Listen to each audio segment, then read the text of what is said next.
Welcome to the Wealth is in the Details podcast. In this podcast, financial planner Peter Raskin helps families and business owners understand and prepare for their wealth journey. Along the way, thoughtful and detailed planning can provide clarity and confidence as clients confront a multitude of financial decisions. Listen in as Peter shares stories and insight into people's wealth journeys. Now, let's get into today's podcast. Hello and welcome to Wealth is in the Details with Peter Raskin from Raskin Planning Group. Today, Peter is going to answer the question, how does Social Security fit into my financial plan? Good morning, Peter. How are you? Hello, Eric. I'm great. How are you? Doing great. You sound fantastic. Thanks. All right. So we are talking about Social Security, and I know that we have in the past a little bit, but it sounds like you're going to be really focusing on that as the main topic today. Is that correct? Yeah, that's right. If we think about a retirement plan if we think about it as a three-legged stool, I consider Social Security as really the first leg. The second leg is your employer-sponsored retirement plan and your IRAs. And the third leg is really your personal non-retirement investments and savings. Gotcha. Okay. And I consider Social Security your ideal retirement plan. And I'll talk about this in more detail, but it's guaranteed. It replaces a portion of your paycheck. And for most of our clients, it's 15% of it is tax-free at the federal level, and many states don't tax it at all, so it's tax-advantaged. Mm-hmm. It's paid for your lifetime. It increases with inflation, and I really want to stress that. It increases with inflation each and every year, and the surviving spouse might be eligible for survivor benefits. Yeah, and that's fantastic. And you said it's your ideal retirement plan, but obviously it shouldn't be your only because you've got the other two legs of the stool. So why is this so important? Well, because Social Security isn't meant to replace 100% of your income. As a matter of fact, on average, it only replaces about 40% of your pre-retirement income. You have to get it right. Mm-hmm. And for those high income earners, that replacement ratio will be much less. And for the lower income earners, that replacement ratio is going to be a bit higher. So the other legs of the stool become really important. So I think what's really helpful as we're describing Social Security and its features is to dive into those basics, make sure people understand how it's structured and the choices that people have. All right. Sounds good. So the first thing I want to say is that Social Security just isn't a savings plan. It's really a compact between generations. At the current working generation, and the employer pays the Social Security taxes, and these tax payments are used to pay Social Security benefits to the generation that's currently retired or is currently disabled, because there are disability benefits associated with Social Security. Mm-hmm. So while some people question the future viability of this system, I believe that this societal pact is going to continue, although changes to taxes and benefits are most likely. So future generations of workers and retirees are likely to see higher Social Security taxes and lower lifetime benefits, but that's really up to Congress to determine, and we don't know how that'll play out over time. Yeah, and I think that it's important to remember that people in Congress want to be reelected, right? They like their jobs, or at least they like the pay from their jobs. So they're going to do a lot to make sure that Social Security is there, because I think it's pretty much decades long running. Senior citizens are the highest turnout for voters. And so if you've got a bunch of seniors that are concerned about their Social Security getting cut, or their benefits being cut, or their taxes being raised, I think politicians are going to do what they can to make sure they're happy. I think you're absolutely right. And that's why I think for those that are retired or approaching retirement now, I suspect that what they see now is probably what they're going to get, but we just don't know. Mm-hmm. Yep.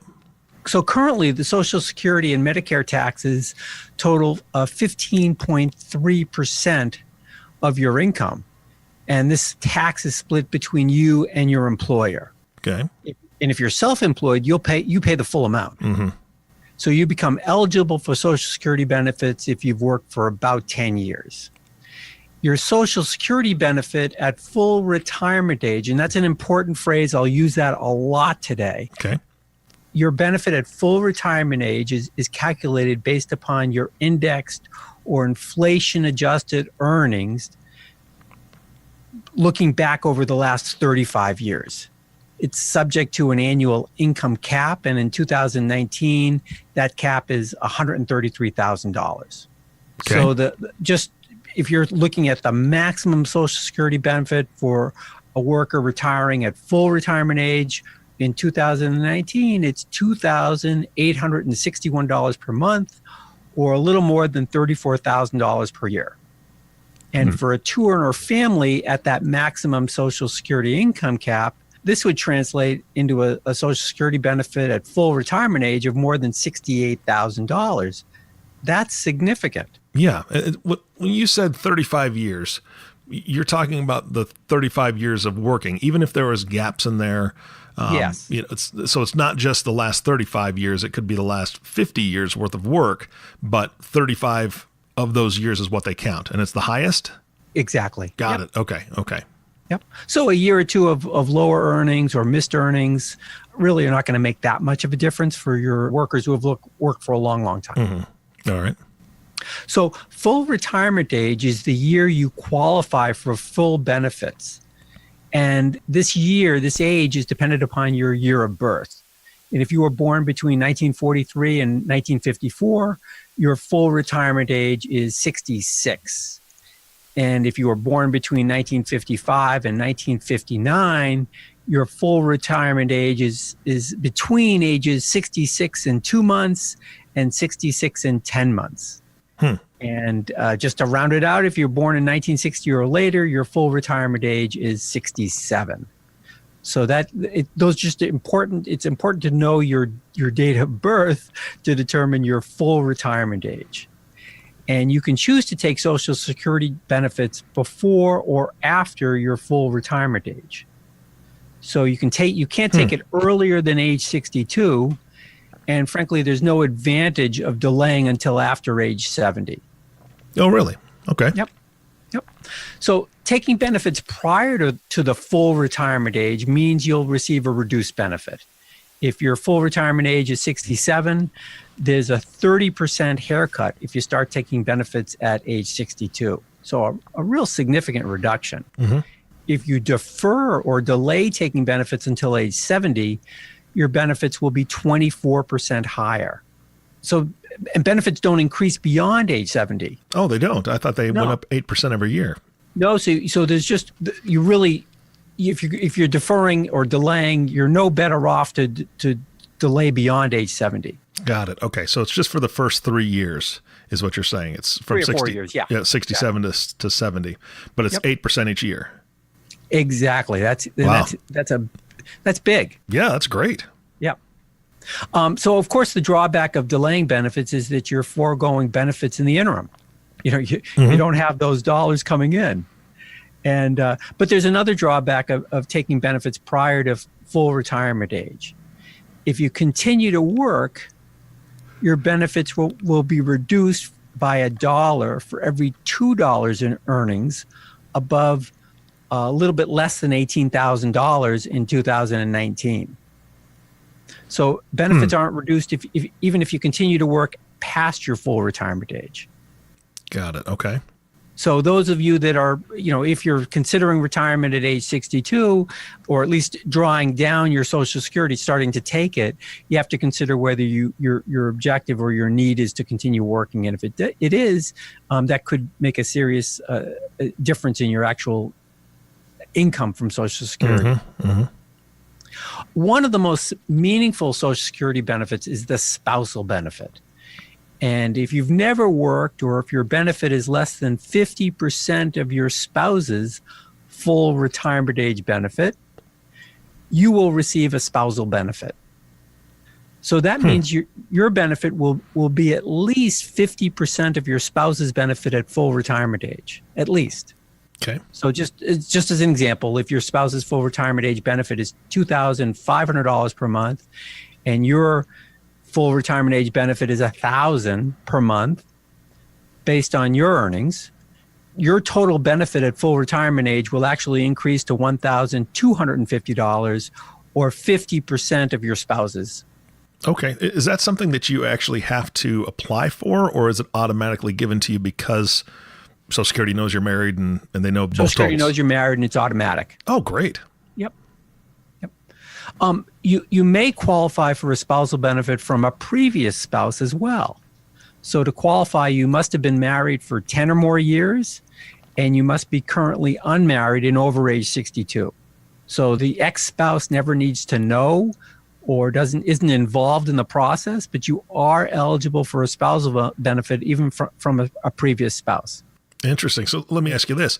You said they have to be currently unmarried and they have to be over 62. So let's say nice young lady at 65 years old decides, she's taking a spousal benefit from a previous spouse and then decides to get married. Does that get canceled out? Yeah, eventually. Okay. Eventually it will get canceled out, right? And so then they would only be eligible for either their own or half of their current spouse's benefit. Yeah. Okay. Right. Got it. Surviving spouses and surviving ex-spouses and other family members may qualify for different levels of these survivor benefits. So with married spouses, the higher of the two Social Security benefit lives on when one spouse passes away. Mm-hmm. So back to that same example, Jane receives $2,500 per month of Social Security benefits, and Fred receives $1,250 per month. At Jane's death, Fred will now receive a total survivor benefit of $2,500 per month. Got it. Okay. So his or the household income still goes down, but it only goes down $1,250 as opposed to losing out on Jane's $2,500 per month. Yep. Okay. Well, exactly. That's best of a bad scenario, I suppose. But yeah, that's good. Yeah. But you think about that, especially if there's a big age difference between spouses, that can make a huge difference. And I'll talk a little bit more about that. All right. One of the most important features of Social Security, as I mentioned it earlier, is the annual cost of living adjustment. It's currently based on the Consumer Price Index for urban wage earners and clerical workers. It's important to know specifically what that CPI index is. Because Congress is considering changing that. These increases are really applicable for all benefits, including spousal and survivor benefits. And it makes a huge difference. So recent COLA increases have been low because we've seen low inflation. But in 2018, it increased by 2%. And in 2019, it went up by 2.8%. Okay. And so while those numbers seem low, if you're thinking about that compounding over 20 and 30 years after you start taking Social Security, it can make a really big difference. Yeah, absolutely. Peter, with all the ins and outs and all the different information that you have on Social Security specifically, and then all the other things you do, how does Social Security fit from a financial planning perspective? Yeah, I think that's the rub. First, let's review this ideal retirement plan. It's guaranteed lifetime tax advantage monthly income with annual cost of living adjustments. You don't need to worry about market volatility when it comes to your Social Security benefit. You can't outlive it, and it keeps up with inflation. That's pretty darn good. Yeah. And even if it's not replacing 100% of your actual pre-retirement income, that's something you can really count on and is important. I think the real dilemma for most retirees is that we don't know how long we'll need income. Which, when I say that, I mean we don't know how many years we'll be around. Yeah. If we retire at age 65 and die at age 75, well, that's only 10 years of income planning that we need to be concerned about. But what happens if you live into your 80s or 90s?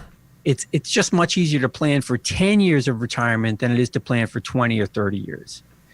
And as we age, the risk of living with serious healthcare issues increases dramatically, and so do expenses. So from a retirement planning perspective, I think you have to consider your life expectancy and ask yourself the question, is there a reasonable chance you might live into your late 70s or early 80s? Is your current health good? Do you take good care of yourself? Do you have family members that have lived into their late 70s and 80s?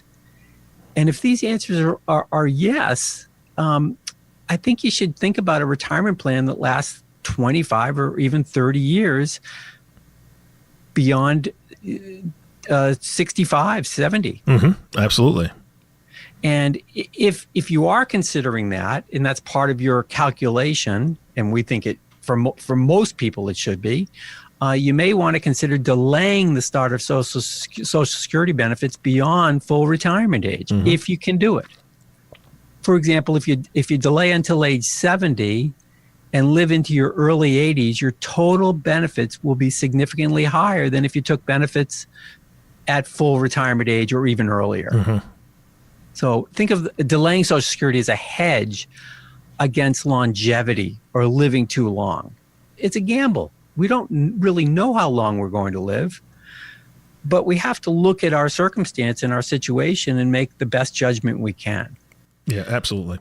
I think it's also a good hedge against inflation.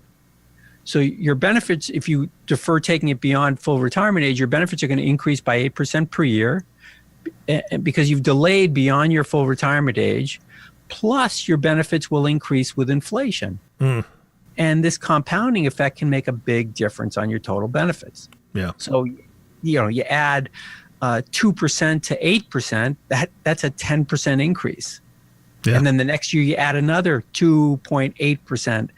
That's another significant increase. So it really does make a difference.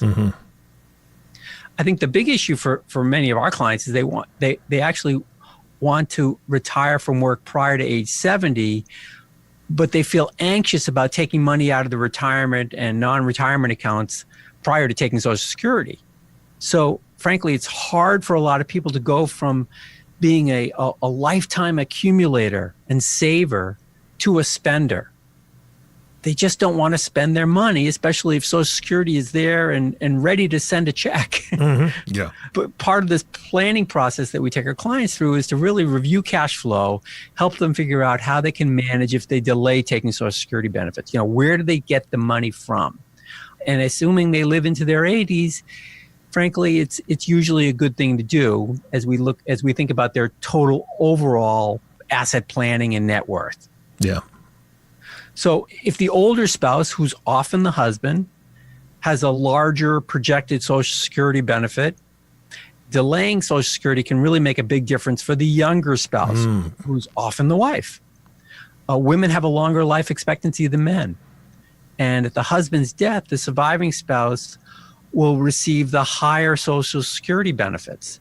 And again, back to that compounding, this can just make a huge difference if the spouse lives another 10 or 15 years. Yeah, that'll be a major difference for the surviving spouse. And I want to go back just for a second and ask you a question.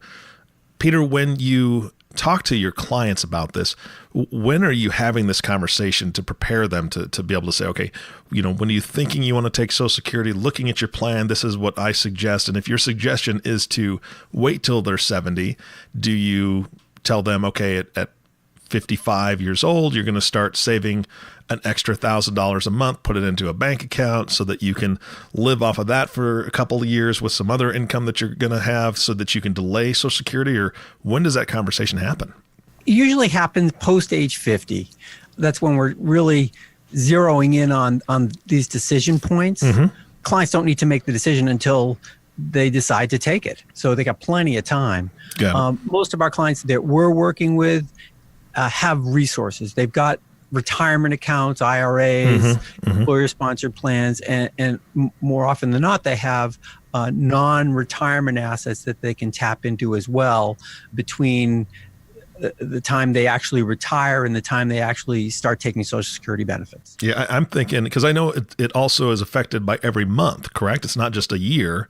Oh, yeah. Each month you delay.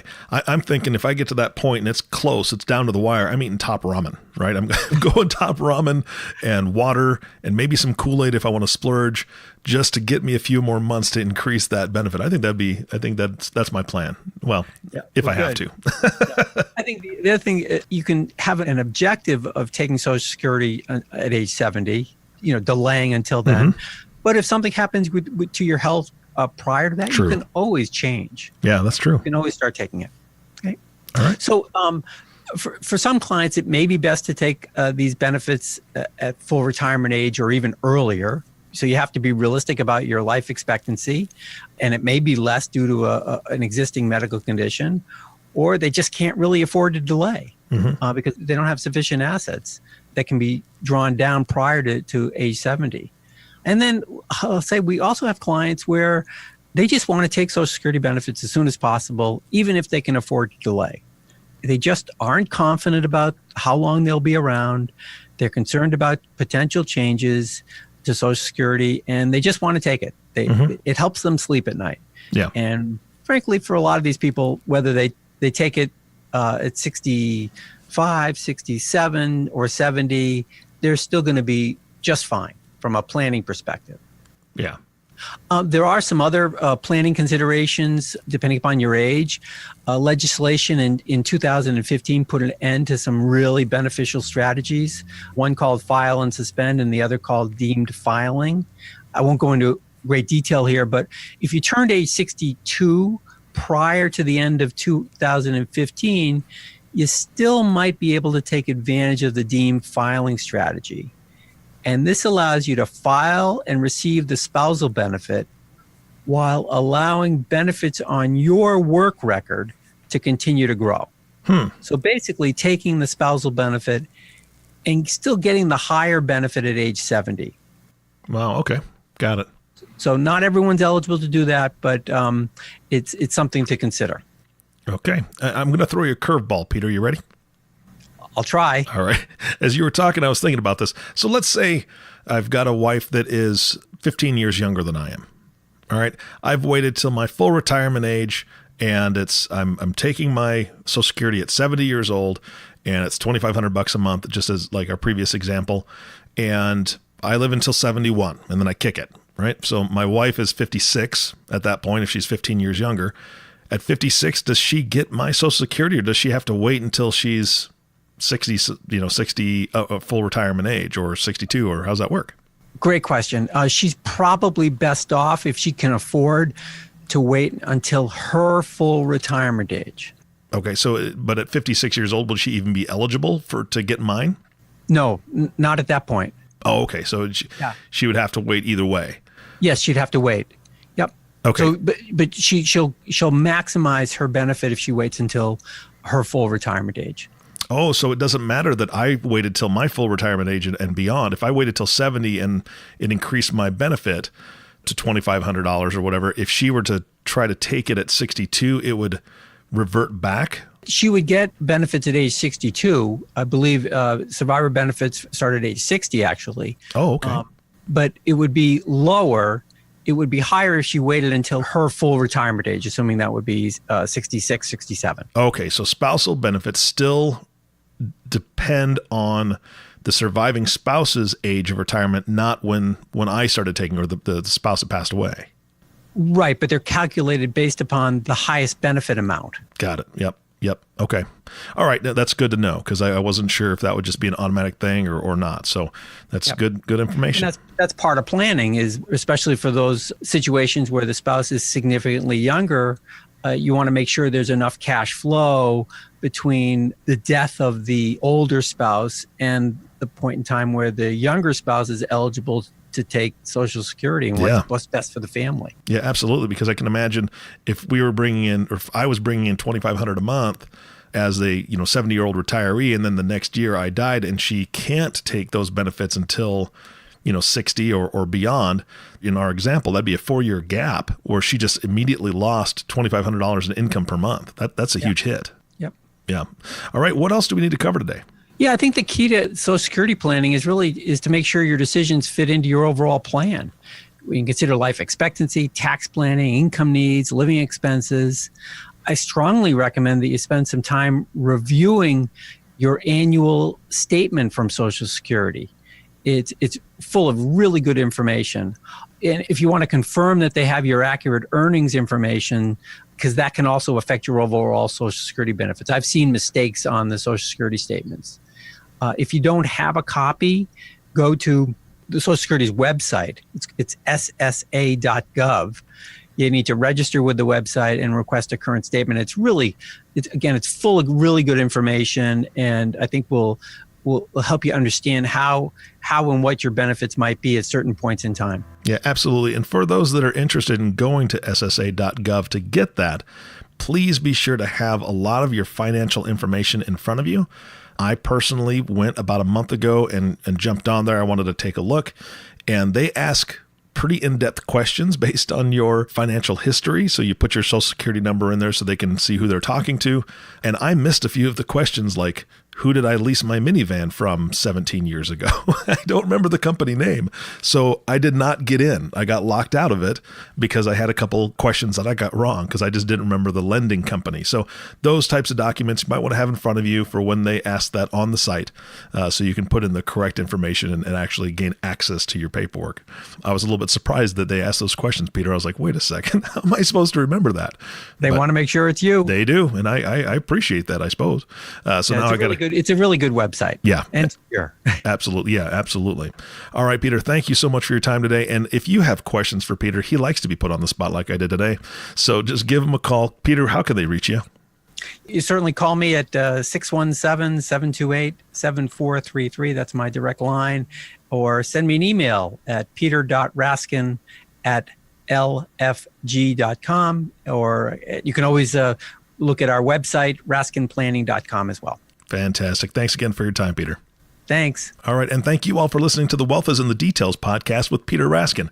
If you have not subscribed to the podcast yet, please click the subscribe now button below. This way, when Peter comes out with a new podcast, it'll show up directly on your listening device. This makes it much easier to share these podcasts with your friends and family. Again, thanks for listening today. For everyone at Raskin Planning Group, this is Eric Johnson reminding you to live your best day every day. And we'll see you next time. Thank you for listening to the Wealth is in the Details podcast. Click the subscribe button below to be notified when new episodes become available. The information covered and posted represents the views and opinions of the guest and does not necessarily represent the views or opinions of Lincoln Financial Advisors Corporation. The content has been made available for informational and educational purposes only. The content is not intended to be a substitute for professional investing advice. Always seek the advice of your financial advisor or other qualified financial service provider with any questions you may have regarding your investment planning. Peter Raskin is a registered representative of Lincoln Financial Advisors. Securities offered through Lincoln Financial Advisors Corporation, a broker, dealer, member SIPC.